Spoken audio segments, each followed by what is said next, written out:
everyone, this is Norbel Quatres and welcome to my channel, streaming live from Sinayawan, Valencia City. And for today's video, I am going to feature the rice harvester in Sinayawan, which is now commonly used to harvest the rice crop in our city. Way back 1970s, when our family settled here in Sinayawan, ang ginagamit sa akong papa para mag-harvest, manual. Bali ang mga tao may mag-harvest sa humay,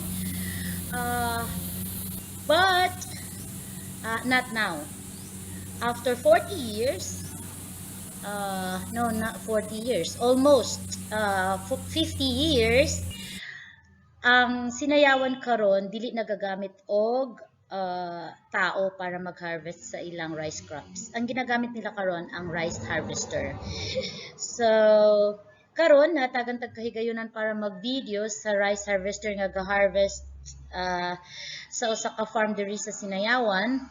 Atong makita nga kung unsa ka produktibo na ang mga farmers diri sa among dapit. So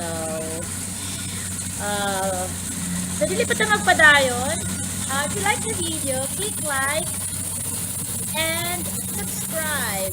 And of course, don't forget to click the bell button for you to be updated every time I upload a new video on my channel.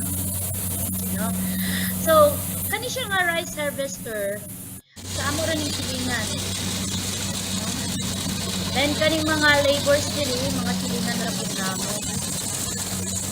No? So, ang rice harvester machine ay iyang harveston ang isa ka hektarya 4 hours lang, no?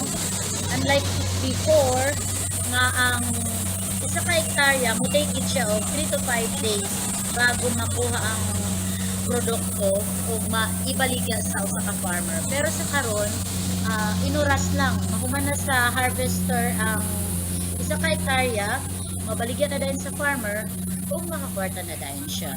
So far so good. That's all for today. Thank you for watching this vlog. Don't forget to click like and subscribe. This is Norbel Quatres saying bye bye. See you on my next vlog.